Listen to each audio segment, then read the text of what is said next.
అయితే ఈ కార్యక్రమం ఇన్స్పైర్ అని అన్నది అసలు ఎలా దానికి ఒక ప్లాన్ ఆఫ్ యాక్షన్ ఉంటుంది, అంటే ఒక చర్య కార్యక్రమం, ఈ తారీఖు అప్పుడు ఈ పని చేయాలి, ఈ తారీఖు అప్పుడు ఇలా చేయాలి అని ఒక ప్లాన్ ఆఫ్ యాక్షన్ ఉంటుంది.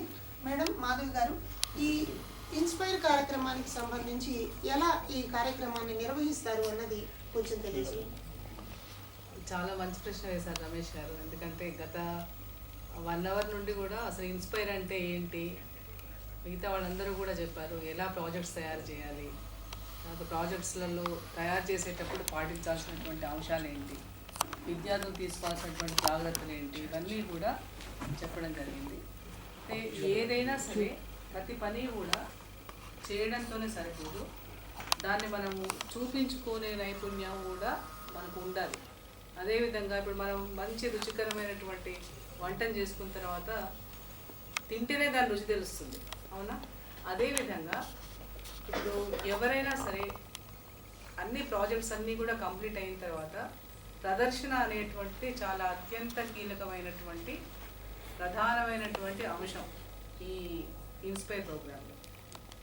దానిలో భాగంగా గత 4 సంవత్సరాల నుంచి ఏ రకంగా ప్రదర్శించారో ఈ సంవత్సరం కూడా జిల్లా స్థాయిలో మొట్టమొదటిగా ఇన్స్పైర్ ప్రదర్శన ఇప్పుడంటే ఆగస్టు 31 లోపుగా కంప్లీట్ చేసుకోవాలి అందరూ. ఇప్పుడు ఈ కార్యక్రమాన్ని చూసేటువంటి డిఎస్ఓలు కానీ టీచర్స్ కానీ విద్యార్థులందరికీ కూడా చెప్పేది ఏంటంటే మొట్టమొదటి జిల్లా స్థాయి ప్రదర్శన మీరందరూ కూడా ఈ నెల 31 వరకు కంప్లీట్ చేసుకోవాలి. అంటే 31 తేదీ వరకే మీరు ప్రాజెక్ట్ అన్నీ కూడా ప్రిపేర్ చేసుకోవాలి. సిద్ధం చేసుకున్న తర్వాత ఆయా నిర్ణీతమైనటువంటి స్థలాలు ఎంపిక చేసుకుని వాట్లలో ప్రదర్శనకు పెట్టాలి. ఇప్పుడు నిర్ణీత స్థలాలంటే మనకు గైడ్లైన్స్ ప్రకారము గవర్నమెంట్ బిల్డింగ్లు కానీ ఎక్కడైనా బాగా ఓపెన్ స్పేస్లో ఉన్నటువంటి ప్రభుత్వ ఆధీనంలో ఉన్నటువంటి స్థలాలలో ఎంపిక చేసుకోమని మనకు అన్నారు ఎవరైనా, అంటే గవర్నమెంట్ ఆఫ్ ఇండియా కానీ మన గవర్నమెంట్ కానీ. ఎందుకంటే అది మనకు మన చేతిలో ఉంటుంది, చాలా బాగా చేసుకోవచ్చు అని. ఎంపిక చేసుకునే స్థలం ఎప్పుడైనా ప్రదర్శనకు విశాలమైనది ఉండాలి. తర్వాత ప్రతి రూమ్లో కూడా ఎగ్జిబిట్స్ నిర్ణీతంగా పెట్టగలగాలంటే ఒకదాని మీద ఒకటి అలా కాకుండా వాటికి తగినటువంటి స్పేస్ ఇచ్చి వాటిని నీట్గా అరేంజ్ చేయడం అనేటువంటిది టీచర్లుగా డిఎస్ఓలుగా మీరు బాధ్యత వహించాల్సినటువంటి అవసరం ఉంది. తర్వాత 500 కంటే ఎక్కువ ఎగ్జిబిట్స్ ఉంటే ఒక ప్రదర్శన, 500 తర్వాత దాటితే అంటే 1000 లోపు 2 ఉంటే 2 ప్రదర్శనలు, అట్లా 1500 అంటే 3 చోట్ల. జిల్లా స్థాయిలో ఎప్పుడైనా 2 లేదా 3 అలా చేసుకోవచ్చు. 500 కంటే లోపు ఉంటే ఒకటే ప్రదర్శన చేసుకోవచ్చు. 500 కనుక ఎగ్జిబిట్స్ దాటితే 2 ప్రదర్శనలు చేసుకోవచ్చు. 1000 కంటే ఎక్కువ దాటితే 3 ప్రదర్శనలు, అంటే డిపెండ్ అపాన్ ద ఎగ్జిబిట్స్. ఈ సంవత్సరమే కాకుండా గత 2-3 సంవత్సరాల నుంచి మీ దగ్గర ఉన్నటువంటి పెండింగ్ ఎగ్జిబిట్స్ మీద కూడా మీరు దృష్టి పెట్టాల్సినటువంటి అవసరం ఉంది. మొన్న మేము 6వ తారీఖు రివ్యూలో మాకు చాలా విషయాలు తెలిసాయి. చాలా జిల్లాలలో గత 3 సంవత్సరాల నుంచి ఎగ్జిబిట్స్ అన్నీ కూడా పెండింగ్లో ఉన్నాయి. ఆ పెండింగ్ ఎగ్జిబిట్స్ కూడా ఇప్పుడు మళ్ళీ మీరు ప్రదర్శనకు తీసుకుని రావాల్సినటువంటి అవసరం ఉంది. అవి ఎగ్జిబిట్స్ని కనుక పాత వాటిని కనుక మీరు తీసుకుని రాకపోతే పిల్లలు నష్టపోతారు. ఇప్పుడు రూరల్ ఏరియాలో పిల్లలకి ఇచ్చేటువంటి ఒక సౌకర్యాన్ని వాళ్ళు, ఒక రమేష్ గారు చెప్పినట్టు వాళ్ళు భావితరంలో ఒక మంచి సైంటిస్ట్ అయ్యేటువంటి అవకాశాన్ని, ఆ ఇన్స్పిరేషన్ని వాళ్ళు కోల్పోతారు. ఎందుకంటే గవర్నమెంట్ ఆఫ్ ఇండియా మనకు ఇంత మంచి అవకాశం ఇచ్చినప్పుడు, ఈ విధంగా డబ్బు ఇచ్చి ఇట్లా ఆర్గనైజ్ చేసుకోమని ఎన్ని రకాల వస్తువు ఇచ్చినప్పుడు వాళ్ళను ఎంకరేజ్ చేసి వాళ్ళ నుంచి రాబట్టాల్సినటువంటి బాధ్యత ప్రతి టీచర్ది, ప్రతి డిఎస్ఓది అయ్యింది. అది కంపల్సరీగా మీరందరూ మీ జిల్లాలలో ఇప్పుడు ప్రదర్శనకు వచ్చి చూసే వాళ్ళందరూ కూడా ఇది నోట్ చేసుకోవాల్సినటువంటి ముఖ్యమైనటువంటి అంశం. పాత ఎగ్జిబిట్స్ని కూడా మీరు పెండింగ్ ప్రాజెక్ట్స్ని కూడా తీసుకుని రండి.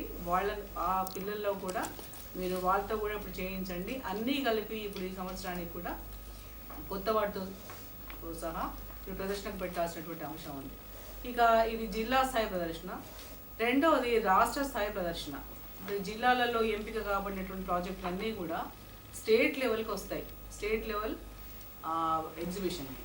అయితే ఈ స్టేట్ లెవెల్ ఎగ్జిబిషన్స్ కూడా మేము ఏం చేస్తామంటే 2 ఎగ్జిబిట్స్ అవుతాయంటే 2 రకాలుగా 500 దాటితే సేమ్ ప్రిన్సిపల్ వర్తిస్తుంది. ఇక్కడ కూడా 500 దాటితే ఒక చోట, 500 కంటే ఎక్కువ ఉంటే 2 చోట్ల పెట్టడం జరుగుతుంది.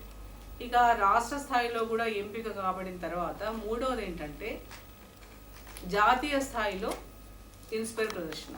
ఇది ఎప్పటిలాగేనే అక్టోబర్ 26 నుంచి 28 వరకు ప్రగతి మైదాన్ న్యూఢిల్లీలో జరుగుతుంది. అయితే రాష్ట్ర స్థాయి ఇన్స్పైర్ ప్రదర్శన కూడా సెప్టెంబర్ 2వ వారంలో వరకు మేము కంప్లీట్ చేస్తాము. కంప్లీట్ కాబడిన తర్వాత సెలెక్ట్ కాబడినటువంటి విద్యార్థులు నేషనల్ స్థాయికి చేరుకుంటారు. మీ అందరికీ తెలుసు, మన తులసిదాస్ గారు ఎన్ని అవార్డ్స్ వచ్చాయి గత 4 ఏళ్లలో అని చెప్పారు. అదేవిధంగా అందరినీ కోరేది ఏంటంటే ఎగ్జిబిట్స్ చేసేటప్పుడు రాష్ట్ర స్థాయి అయినా జిల్లా స్థాయి అయినా ఎవరైనా డిఎస్ఓలుగా మీ పాత్ర చాలా కీలకమైంది.